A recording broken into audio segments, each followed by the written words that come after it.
FCHEA's Circuits webinar series. I'm Frank Wolak, the president and CEO of FCHEA. And we designed the Circuits webinar series and launched it this year to complement our newsletters and information. Our Currents newsletter goes to our members, and Connections newsletter goes out to industry participants. We shaped this webinar to bring timely information about our industry to all of you. And for those who don't know FCHEA, we are the Industry Association for Hydrogen in the United States. We have been advocating for hydrogen and fuel cell technology for over 35 years now, representing all the leading companies, organizations that are advancing the production, distribution, and use of hydrogen. And we look to provide a consistent industry voice to regulators and policymakers and go about educating about the economic and societal benefits of hydrogen and fuel cell technologies. For those of you who find this session today enjoyable, I encourage you to learn more about FCHEA and become part of the leadership of the industry. And for those interested, please reach out to us at info@fchea.org, and we'd be happy to talk to you about what we do and how you can participate. And today, we're going to touch on a subject that is growing in knowledge and awareness around the country and, frankly, around the globe. The subject of data centers and the growth in power demand seems to be on every page of the newspaper, and in every region, we're seeing more and more about the growth of demand from the large applications for AI and the trickle-down impact that it has across our grid. And we want to enlighten those in the audience. And as I understand, there's over 100 online. I think we had about 300 or 400 registered today, so there's quite a few of you.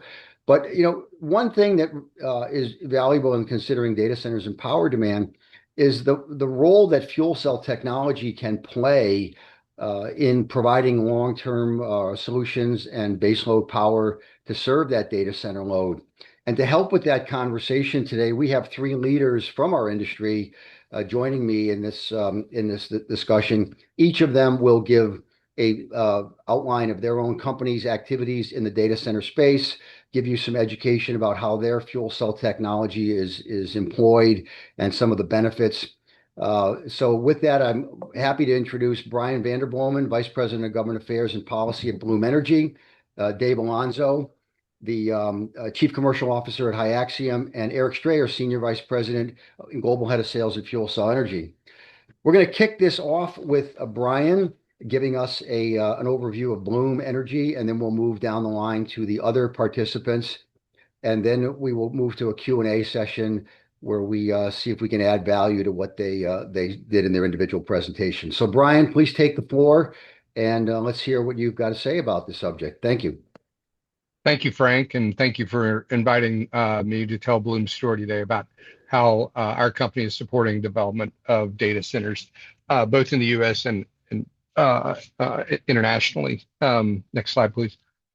Some of the general table-setting factors around the premise of the discussion we're having, as Frank laid out, fuel cells are increasingly playing a role in on-site energy development, where in previous iterations have not been considered one of the technologies, because fuel cell technology is often thought of as a mobile source of energy, often containerized.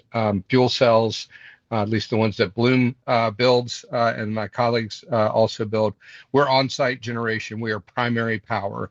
That we're not backups. We're not a type of generator that you would find for sale on a rack at a Home Depot or a Lowe's. But we are always running, and our customers can choose to either use that in concurrent to the current grid energy, or they can microgrid and island the energy. We're also, as a result of that, our approach, we provide uninterrupted power as well to our customers, which in the data center world is premium for one of the reasons why they're increasingly choosing on-site power. Our systems, all we need is a pipeline running to your property. And with a natural gas infrastructure that's over 100 years old, there are very few parts of the U.S. where that is not the case. We run on hydrogen. Our fuel cells are hydrogen ready. We simply take a feedstock that carries a hydrogen molecule. And in the case of the United States, with the build out of this system, that is the predominant fuel choice of our customers. Because of our on-site proximity and location to the customer, and our reliance and use of natural gas, um, and the redundancies built into our systems, we run at a capacity factor of about 5 nines, or 99.999%.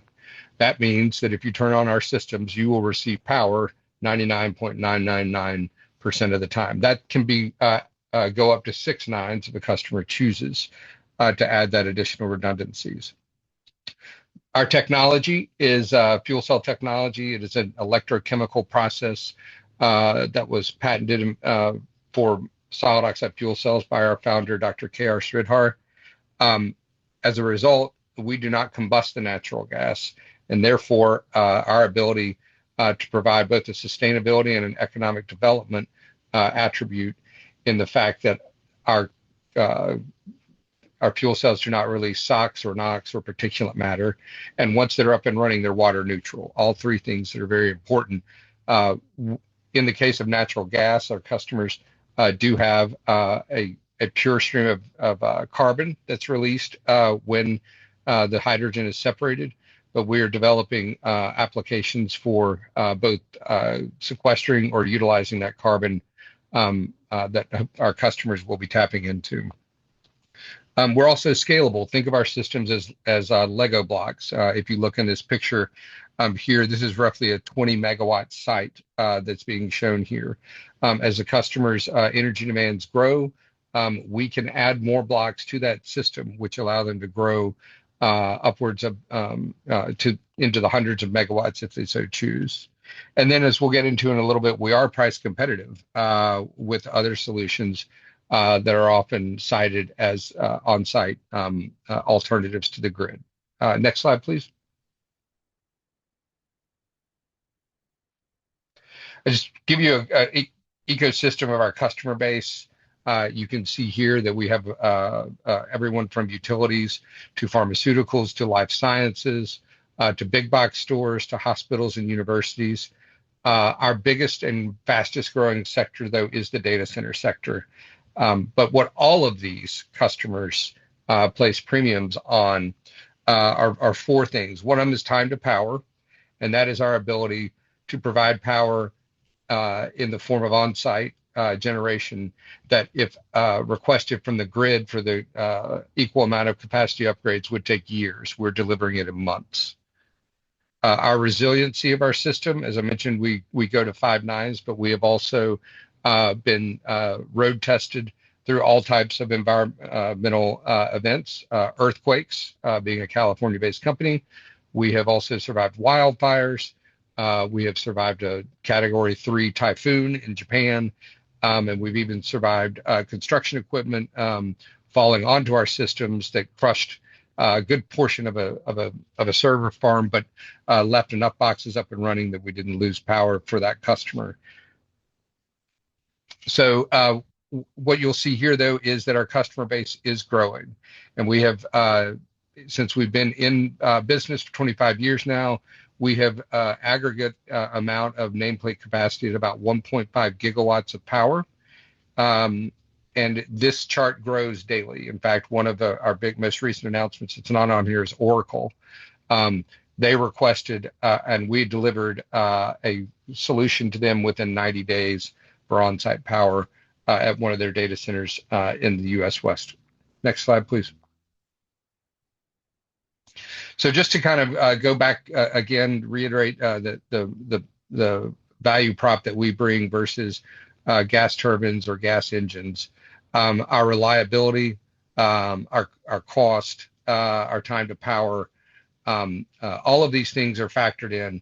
And while all of these options are viable options, I just want to address a couple of nuances to our system and what we bring to the customer. Next slide, please.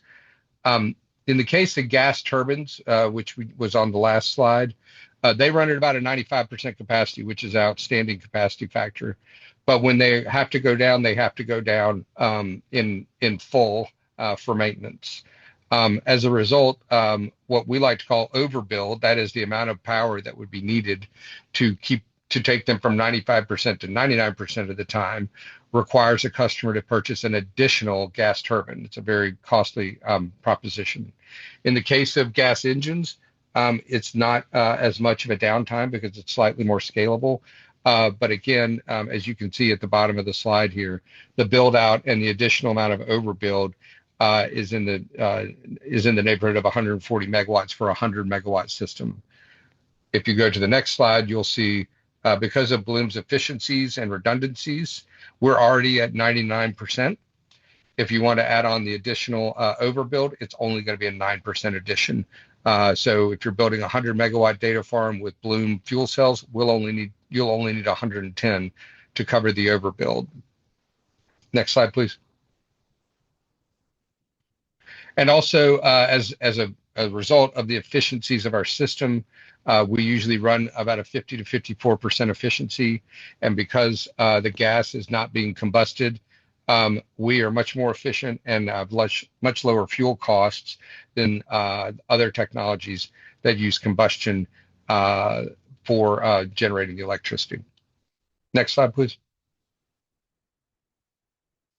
So another very important attribute, in addition to the sustainability of no NOx and no SOx, no particulate matter, and a water neutral system once it's up and running, our systems take a relatively small footprint for the amount of power that we're generating for our customers. As you can see in the level 1 example, that's about an acre, and it's about a 30 megawatt installation. We can also stack our systems, as you can see in the level 2 example, and then which is around a 50 megawatt system. And then the bottom one is a system in Korea that we're running. It's about a 100 megawatt system. These boxes run at the noise level of a commercial refrigerator. So if we were standing beside one of the boxes powering either our factory or our headquarters, or if you were to visit a data center where one of ours was installed, you could have a normal conversation at a voice level that would not need to rise. In fact, if you were standing next to if your data center was next to a freeway, the car noise coming from the freeway would be louder than our system that would be continuously running. So the air pollution, along with the noise pollution, the systems are also cool to the touch as well. So they serve a great value add to the utility. To the customer. I'd also like to should mention that in many of our agreements, especially one with American Electric Power, we are providing the equipment. It is being set up behind the meter, and therefore the cost to add the extra capacity needed for the data center is being borne by the data center developer, and it is not being socialized amongst the captive ratepayers. So that's another value add that we bring to the data center, the debate, especially in light of the fact that electricity costs are rising faster than inflation currently. Next slide, please. That we also are very excited about the beneficial uses of our fuel cells, and in particular, the heat that isn't used for electricity. So roughly the 46% of the efficiency that's not used. We are using a lot in heat capture technologies, whether that's combined heat and power. Bloom actually chills the heat coming off of the system we use to power our factory, to air condition our factories. We are also partnering and have embedded a carbon capture company at our factory to identify or to work with us on carbon capture and storage. We have customers actively pursuing this option, and why it's so desirable for our customers are two things. One, the carbon is pure, that's separated from the natural gas since it hasn't been combusted, so it works at a higher efficiency rate. And it allows the customer to utilize that carbon or sell it into the marketplace, people like soft drink manufacturers or others. We also are a direct current technology, and data centers are increasingly looking toward for direct current options.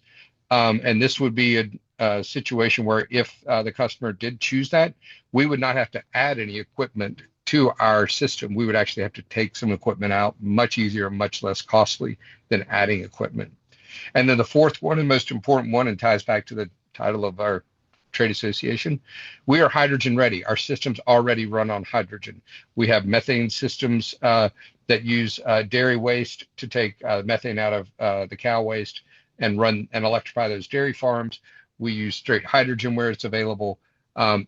When there is commercially available hydrogen at scale, our customers will not have to do anything except a few adjustments to the systems. There's nothing that'll have to be ripped out in a major way. And so the idea of a sunken cost around having to reinstall or install a whole new system is negated because of the fact that we are hydrogen ready. So in closing, let me just point you to the final slide. We recently produced the AI race is a race for power. It's a data center specific report. We surveyed dozens of data center developers asking about their power needs and the trends in the industry. And I think you'll find that this report, if you scan this QR code, you'll be able to download the report. I think you'll find a lot more helpful insights than those I've been able to share here. Frank, let me turn it back over to you, and I look forward to questions later. Well, Brian, you shared a great deal of insight, and I want to give you credit for that kind of insightful download on what Bloom Energy has to offer. I now want to turn this over to Eric Strayer while we get his presentation set up. Eric, as I mentioned earlier, is the Senior VP of Sales, Global Sales at FuelCell Energy. And he's going to give you a sense of how FuelCell Energy's technology operates in this space and complement the starting point that Brian gave us. So, Eric, why don't you take it from here? Sure. And Frank, it's great to see you again. And thanks for the introduction and the opportunity to join the discussion and talk about the role that FuelCell Energy is playing in this exciting transformation that's happening in the AI data center space. Tobias, next slide, please. So FuelCell Energy is an American clean energy company. We've been publicly traded on the NASDAQ for over 20 years. We are a company with a rich history in innovation of energy and power generation technology. We've amassed a massive patent portfolio that protects the technology that we've been deploying for over 23 years commercially. We've accumulated up almost a gigawatt of deployment. And much of those are for customers delivering continuous scalable power to utility customers, mission critical customers. And because we're a megawatt class building block from design, we're typically installed already in 10 megawatt, 20 megawatt, 58 megawatt type sites. And most of those have been running for years successfully and reliably serving those customers. Our 58.8 megawatt site has been operating reliably since its construction in 2013, so well over 10 years. As a US-based company, we've also sourced over 90% of our content right here in our domestic market. We're based in Connecticut, where we manufacture our main power core fuel cell stacks and modules in Torrington, Connecticut. We've also sourced a lot of our balance of plant with suppliers based right here at home. And that gives us a couple advantages relevant to the AI data center market here in the North America, especially. One, it shields us from potential supply shocks that might come from the international supply chain and global geopolitical events and other things that are outside our control. So we build them where the market is. And along with our suppliers, we have a nimble supply chain that's able to be responsive, ship locally to those sites. And certainly in an industry where time to power, time for deployment is critical for that AI data center growth. Next slide, please. So I know Brian touched a little bit on some of the points of what's happening in the data center space. I just wanted to touch on a few themes and trends that, as a result of the interactions, our team is talking every day with folks across the data center value chain, from the hyperscalers themselves to land developers, co-location data center developers, companies that that finance these projects, and everyone in between. And just to highlight a few of the trends that you see, if you've been following this industry, obviously there's the hyperscalers are racing to establish AI market dominance. And in that, they need to build data centers quickly get their algorithms learning, crunching data, and get an edge on the competition.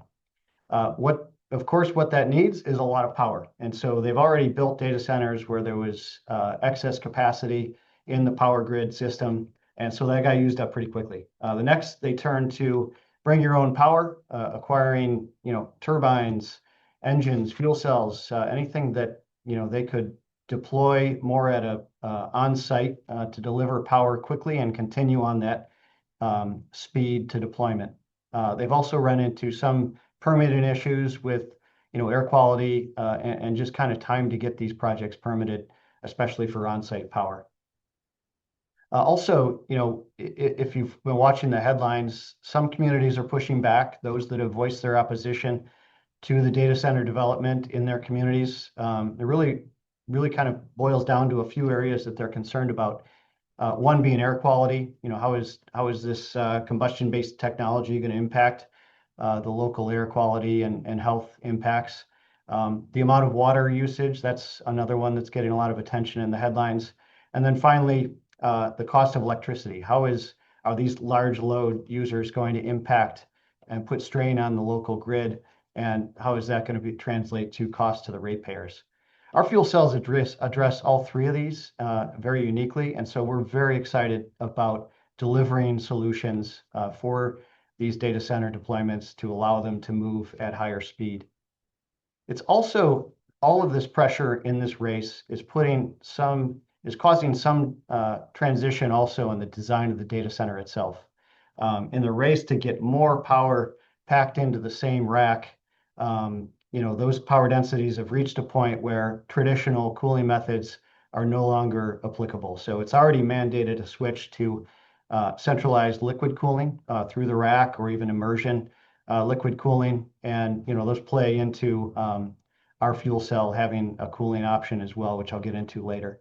The other transition that we see, and as Brian touched on a little bit as well, is the switch to DC direct power. And so this is in the name of getting more current through the same copper bus bar infrastructure that's in place.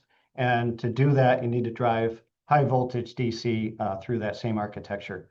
So, moving the power out of the rack, moving those chips close together, computing, getting more concentrated, that's all causing more power per rack. So we're moving from kilowatts per rack to ultimately megawatt per rack. And we've seen that with the announcements from NVIDIA on the Vera Rubin and 800 volt DC. So we see tremendous opportunities there for those data centers that do transition to a DC direct. So all this power consumption, globally, data centers today already consume 1% to 2% of overall energy worldwide. Experts are projecting that to double by 2030. So we see a real opportunity, but a responsibility to really do this in the right way, deploy the right types of technology.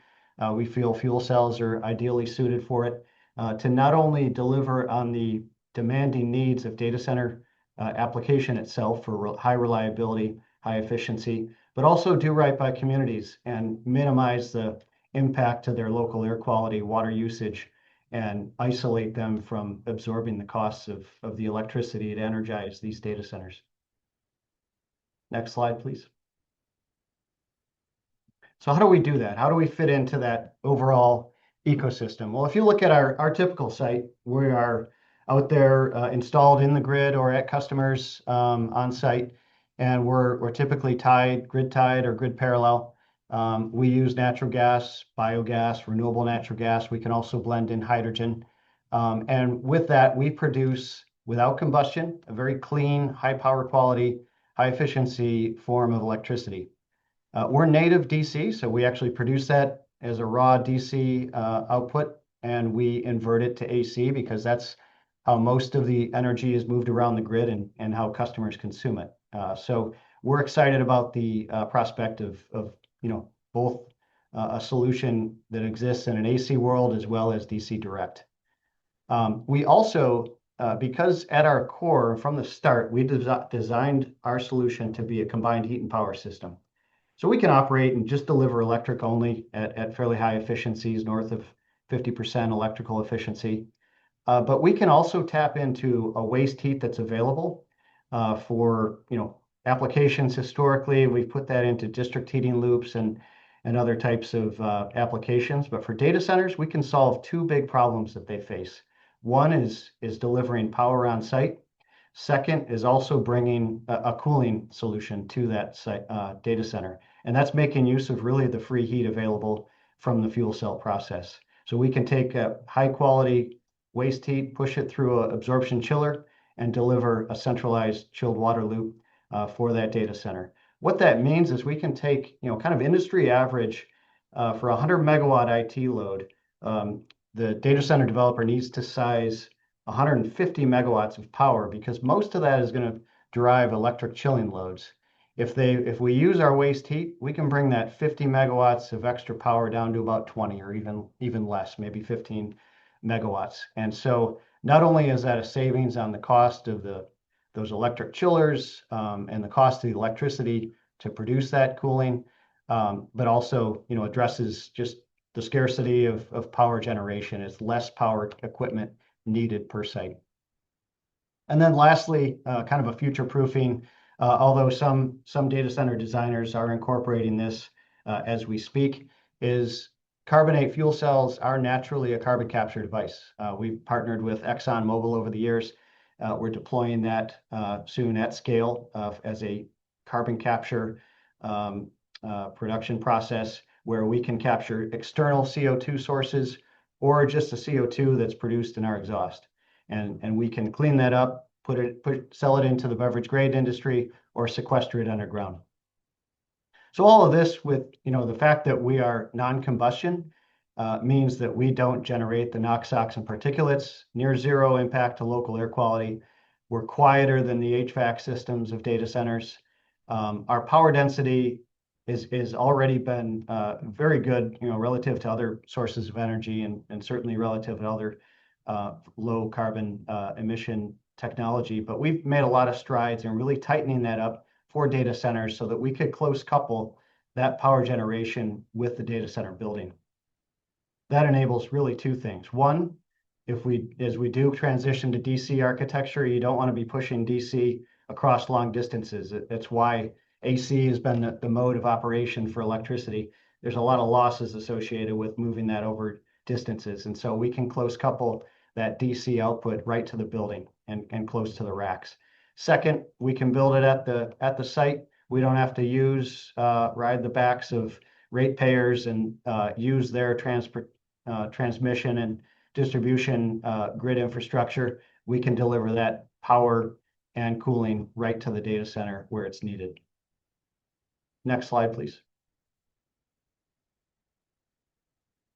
So if you look at our DNA, how we really started, designing decades ago and deploying for the last 23 years, we're a multi-megawatt building block fuel cell power plant. And what that means is that we've deployed we've gone after utility type installations, kind of larger site footprint, as well as large industrial load users behind the meter. And so that's exactly what data centers today are. They're large load users that are needing to put power behind the meter, but looking for utility grade power. So we see the confluence of those two demands really playing to our experience, and we really feel we're built for this moment. If you look at our installations worldwide, a lot of them with utilities, across Eastern US, West Coast US as well, E.ON in Europe, and then many of the major GenCos in Asia as well. And so, for example, our Bridgeport 15 megawatt site is in the ISO New England system. And those electrons are finding their way to all sorts of customers, including data centers. So we've been relied upon as a part of the grid. And so as we go behind the meter, we're really bringing that experience together for those data center customers. Next slide, please. So from an emission standpoint, of course, carbon footprint, CO2 emissions gets a lot of attention. But if you think about what's really causing the friction for data center development, it's the more immediate impact on these communities. It's that local air quality emission component. So it's the NOx, SOx, and particulates. What developers are running up against is emissions on especially the NOx limits associated with Title V. If you look at fuel cell energy relative to other available technologies for power generation, like recip engines, gas turbines, or even getting your electricity, the NOx associated with that grid power, we are negligible relative to those solutions. So that's causing developers to think about this in two ways. One, just design it with fuel cells from the start, and we would be able to enable them to go up to gigawatts before they're starting to see any kind of limits on emissions of any kind. Second, they may already have their hands on some turbines and engines, and in order to kind of deploy more power at the site that the hyperscaler wants at that particular location, they want to deploy as much power as they can to get the biggest return. We're allowing them to blend in fuel cells and get an overall power solution that stays below that Title V and make use of the generation that they've already acquired. And this aspect is well recognized. In places like California, Connecticut, there's no permit required for an air permitting. We're already exempt from those. We're recognized as Class 1 renewable in places like South Korea, some U.S. states. And why is that? That's because of this lack of impact on local air quality. It's a non-combustion source of energy. And so that's why they're so clean from a local air quality, air permitting standpoint. And then lastly, with the One Big Beautiful Bill Act, the investment tax credit of 30% of the total installed cost of the fuel cell installation we are eligible for. And so incentives like that and the fact that we're building and deploying at scale has brought our pricing and costs competitive to these other sources of generation, and even in many places at parity with the grid. So with that, Frank, I appreciate the opportunity. Thank you, everyone, for tuning in, and I'll pass it back to you. Eric, well, thank you for continuing the story as we move through the various technology providers. And now I'd like to take a moment while we cut over to the next presentation to introduce Dave Alonso. He is the Chief Commercial Officer of HyAxiom, and Dave is going to round out the discussion before our Q&A, explaining some of the benefits and activities that are going on with HyAxiom. So Dave, please, you've got the stage. Okay, thank you, Frank. So we are HyAxiom. We are also a Connecticut-based company here in the U.S. with a lineage that dates back to some of the initial manned space missions with NASA. From that, we've kind of developed a commercial stationary baseload distributed generation application, which I'll talk about here in just a moment. We are also part of the Doosan family. So Doosan is the oldest conglomerate in Korea. Excuse me, focused on infrastructure and energy solutions. So next slide. So I think Brian touched on some of the different types of technologies. So he mentioned solid oxide. Eric mentioned molten carbonate. There are different types of fuel cells, and the core product that we offer at HyAxiom today is our phosphoric acid fuel cell. So you'll see that referred to as a PAFC. What I wanted to do here was really just kind of draw some of the differences between the technology, some of the benefits of a phosphoric acid type fuel cell, similar to the other solutions you see on the left-hand side. Fuel flexibility, which is really important. I'll focus on natural gas just because, as Brian pointed out earlier, that is the predominant fuel source here in the U.S. But we also have units that operate on LPG or propane, as well as a number of units that operate on direct hydrogen today, both in Korea as well as some upcoming projects here in the U.S. I'll touch on that here in just a minute.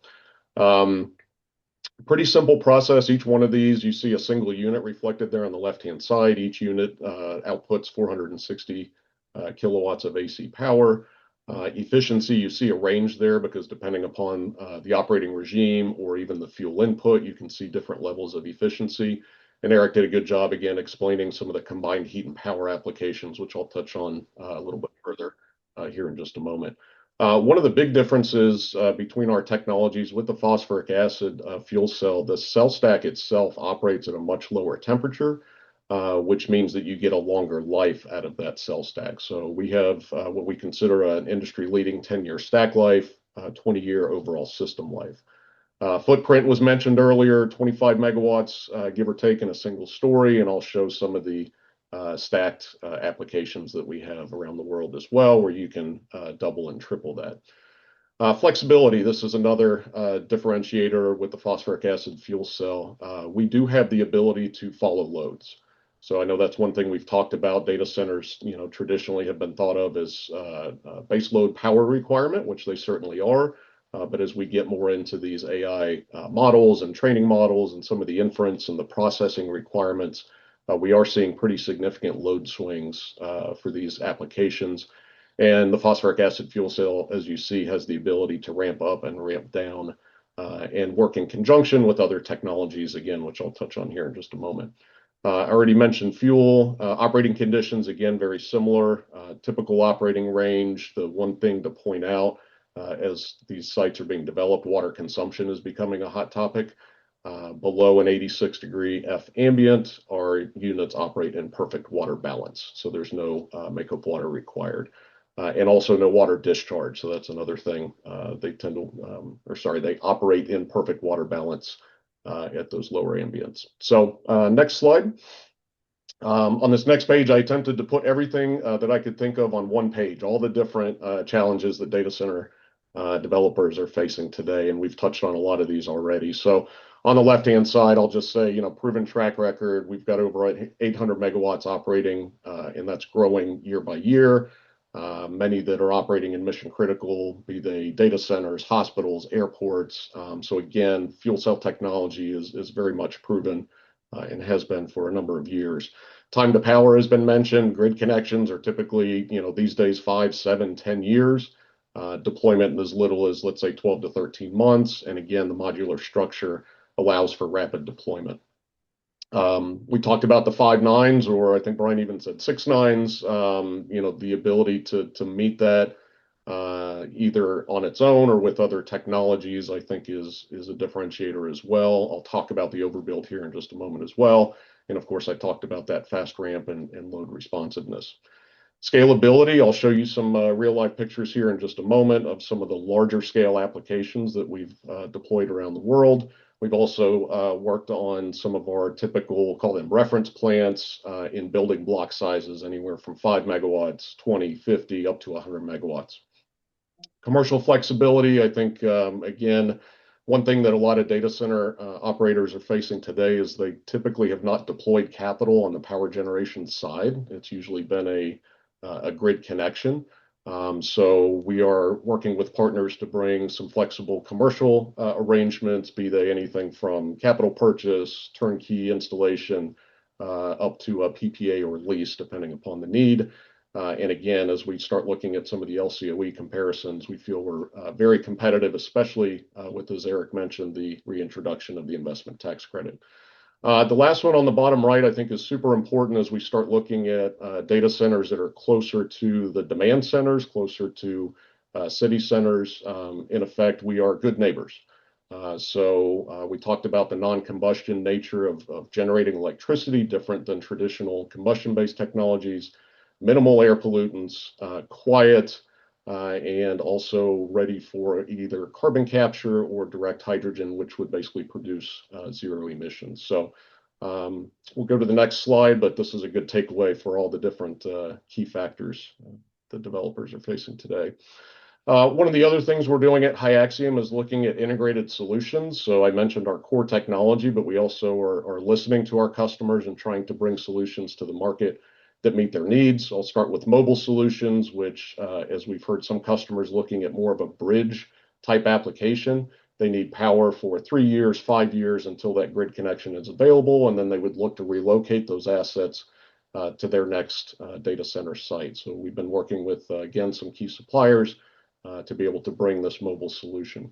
Carbon capture, again, I believe Brian mentioned, the stream that comes from a fuel cell is rich, and so it's really positive for carbon capture. We've worked with a key partner to set up a system that is based on a pressure swing adsorption technology, so you don't have the large stacks that you get with some of the temperature swing and amine type solutions. So again, very good, compact, distributed type system for carbon capture.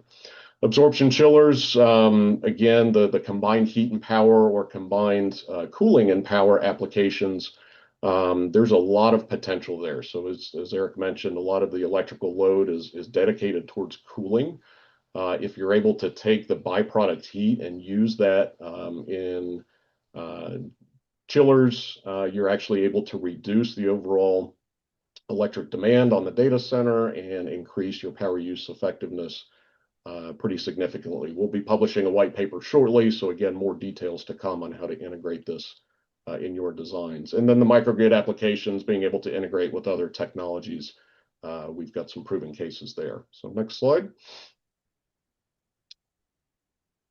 This one I think we've kind of touched on before. These are just some of the comparisons. I picked a traditional gas turbine. This is a simple cycle unit. I won't go through each of these. We've kind of touched on all of these, but I think the bottom line here is that we can be cost competitive with traditional forms of generation. There are some benefits. I think we touched on the overbuild, the fact that we've got building block type applications. You don't need to, it's not like buying a 450 megawatt gas turbine where if that gas turbine goes down, you've got to have a complete backup behind it. So a lot of benefits there.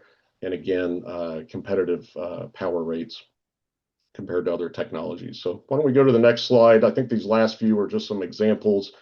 Wanted to show the scale. These first two are projects in Korea. This is a project that's been in operation since 2021. In Incheon, this is operating on natural gas. These are all ground-mounted units. If you go to the next slide, this is a great example of a 30 megawatt site that is actually located in a city center. So again, I talked about the good neighbor aspect. In Korea, they also make use of the byproduct heat for use in thermal loops to help heat the city centers nearby. And again, this one's been in operation since 2017. And then if you go to the last slide, Brian, I think you mentioned a fuel cell project by the highway. Here's a fuel cell project by the highway. So this is our project in Bridgeport, Connecticut, that's currently under construction. This will be 10 megawatts connected to the local utility, and then also taking that byproduct heat to be used in a thermal loop to provide heating to nearby schools and businesses. So with that, Frank, hopefully I left enough time for some Q&A at the end. I'll hand it back over to you. Sure, we've got about 15 minutes left. And I really want to thank all of you for your dimensionalizing both your technologies as well as the space that you're in. I want to kind of circle back on one thing for all of you, though, that as you looked at the attributes and you talked about data centers, and community acceptance of data centers, but community acceptance of power plants in general is a challenge. And that you talked about emissions, you talked about the siteability, but you only touched on noise a little bit. And I think that's a really important factor that when we're looking at power plants being built all around the country of all scales, the noise factor that communities have to deal with, is virtually erased when the power systems are fuel cells. And to the audience, that's really an important and somewhat overlooked factor, but really, really significant. We're going to turn now to some Q&A and go through a few questions among the panelists. I'm also going to look to a few that might have popped up. There's a whole set of questions that came up from the audience, about 20 or so, some of them fairly technical. But let's sort of start here by going back to our panelists, and I'll start with a couple of topics here. All of you talked about time to power and speed to power. That term is broadly used when we're dealing with grid stress, not only data centers. Can you kind of unpack a little bit about that factor of speed to power when it comes to fuel cells? Why is that so important to decision makers when you're looking at power applications? And I want to kind of see if Eric, if you could take that a little bit further and expand on the subject of time to power and speed to power. Sure, absolutely. No, thanks, Frank. And we're all talking about it because our customers are demanding it in every conversation. It's one of the first things that are on their minds. And it's really from, investment to getting revenue out of that data center. They're trying to really shorten that cycle as much as possible, for those that are financing it, for the developers, for everybody involved in developing that, much less the speed and pressure just to get it built to help the hyperscaler in that race. But there's a lot of focus on, manufacturing capacity. Of course, that's a big element. And I'm sure we're all investing in our factories. We're expanding to meet the demand of this industry. But that's only one part of really the lead time to get a data center up and running and powered. Certainly permitting. We've all talked about this. Mhm. Having to go through site permitting.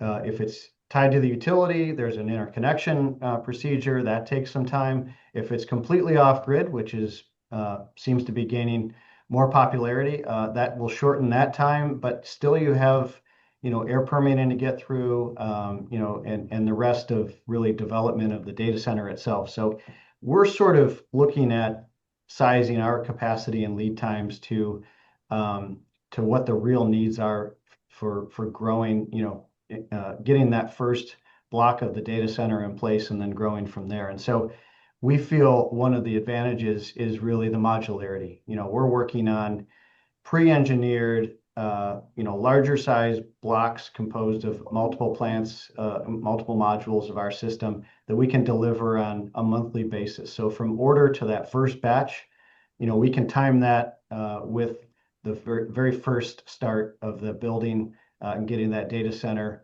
getting some revenue early on. It's not, 100 megawatt turbine in 3 years or nothing. We can build that power on a monthly basis and build up that to the ultimate needs of that data center. So, we talked about permitting, and like I said, I think the last piece is how quickly can you really design, permit, install, and commission that plant, and that's an area that we've been doing a lot of work ahead of time to pre-engineer and enable really a kind of a monthly cadence of deliveries. Well, Eric, you mentioned the term modularity, modular, and I want to kind of move a little bit into just helping a little definition for the audience. The terms scalable and modular get used a lot. When people think about these giga-sized data centers, one would think that everything has to be in large increments, and yet all of you talk in terms of scalability and modularity. What does that really mean, and how is that valuable when you're looking at building ultimately megawatts and tens and hundreds of megawatts of power plants? And maybe Dave, if you can unpack that subject of modularity and scalability a little bit, and give us some ideas about what that really means in power development. Okay, perfect. Yeah, and I think Eric kind of set the table for that. So as I mentioned, our solution is give or take a half a megawatt, right? 460 kilowatts. And as you said, if you start adding up the numbers and it starts to almost feel daunting when you're talking about a gigawatt or 2 gigawatts of data centers. But again, those don't all come online all at once, right? So as Eric said, you're typically developing and bringing online buildings or even certain halls within those buildings. So the power demand is kind of phased in. So if you think about that and you think about some of the traditional combustion-based technologies, Eric, you said 100 megawatts. There's gas turbines that are 450 megawatts, combined cycles that are, upwards of 750. That's great, when they're available and when they're online, but it doesn't necessarily match per se with the development cycle of some of the compute needs and the data halls. The other thing is, again, that scalability or modularity. You've got flexibility to be able to site those even on a single campus. The fact that you can site those, closer to, so you're reducing losses. You're able to take advantage of things like the byproduct heat that we mentioned before. And honestly, there's really no limit to that. I know we've showed, all of us have talked about, project sizes upwards of 100 megawatts. There's really nothing that limits that. So, whether it's 2 units at an industrial facility operating in parallel with the grid, all the way up to hundreds of megawatts or approaching a gigawatt. There's really no limitation to how many blocks you can stack together. The other thing, again, the advantage is the amount of overbuild required, right? So if you think about, let's say a single unit of ours goes down, you lose 460 kilowatts. That's not going to bring your entire data center down. And you've got hundreds of others, let's say in a 100 megawatt application, hundreds of others that can ramp up to meet that load requirement, as opposed to a gas turbine that, if you lose 100 megawatts or 450 megawatts, that's going to take your entire data center down. So, Frank, hopefully that's a couple of viewpoints on scalability, but yeah, happy to address some additional questions here. Good. Well, I actually want to take now and pivot a little bit over to kind of a policy subject because many people may not be aware that in this Congress last year there was a modification and extension of a fuel cell investment tax credit. I know it was mentioned by several of you. It does show the support that the U.S. Congress has for fuel cell technology in light of power demands and the hydrogen availability and the fuel flexibilities. But can how important is this benefit in terms of your competitive advantages and what you can do to expand data center and AI applications? How valuable was what Congress did this year? And Brian, I'm going to kind of see if you can touch on that a little bit, since you were part of. In fact, all of you were part of the discussion and dialogue to get that enacted. But Brian, this one may be a little bit near and dear to your heart. Thoughts on that? Well, thanks, Frank. I appreciate the chance and the comments. First and foremost, it's investor certainty, right? The tax credit that Frank referenced is a 30% tax credit that goes to our customers for the purchase of the fuel cells. That tax credit had been conditioned on the use of zero emission technology under the Inflation Reduction Act that was passed in 2022. Congress took stock of that policy and realized that in order for large load on-site fuel cells to remain cost competitive in the U.S., for the manufacturing of those to stay in the U.S., and for the resilient supply chain that my colleagues have mentioned a few times to stay in the U.S., we needed to have natural gas as the predominant feedstock option for our customers. There just isn't the scalability at a commercial level for green hydrogen at this point to run our fuel cells. So in as much as a year ago, we were talking about the AI race with China, and the way to win the AI race is to provide the hyperscalers and the data center developers with the reliable baseload quality power they need that they weren't getting from the grid.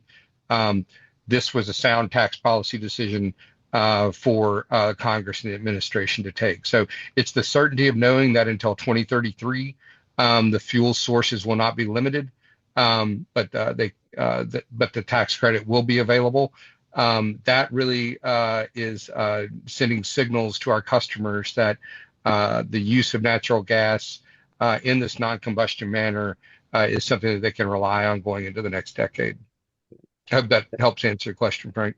Well, the help is for the audience, Brian, because they really need to understand the subtleties and nuance. So I'm really pleased you could dive into that a little bit more. I'm going to open up. It was a question that was on the line here from some of the audience, but it also ties into something I wanted to be aware of. So I'm going to try to blend those two together, and it really talks about the long-term factors. You've talked about deployments. You've shown pictures of facilities, speed to power, getting it up and running, but then these are long-term operating assets that have to be living for 10, 20, 30, 40 years or even longer. And in some cases, they're perpetual. If you keep replacing the fuel cell stacks, the infrastructure can stay permanently. Maybe, and I'm going to come back to Eric on this a bit. How do you see fuel cells and power plants from a long-term operating factor? How does your company, and let the others talk, how do you deal with the fact that not only are you setting up in the beginning, but you've got to address monitoring, maintenance, operations for customers for years, if not decades? Eric, maybe I'll touch on that a bit. Yeah, sure. Thanks, Frank. And it's a great question. Certainly, I think first and foremost, having experience in operating at scale for years is kind of, where fuel cells, have that capability. We're designed as an always on prime generation technology. So, I think we're all here designed for 20 plus years in design life. Ours is 25. Of course, we do the overhauls of the stacks along the way. But, also, having the right sort of commercial aspects to go along with that. Frank, you mentioned, the service aspects, making sure that those are maintained and kept at a very high reliability in terms of power output. So, having the contracts for 20 plus years available with output guarantees that help to make it bankable for investor certainty, as Brian said, for not only incorporating those tax credits, but having the technology risk borne by the OEM. And so, in a long-term service contract, those include all the repairs, the overhauls, the guarantees.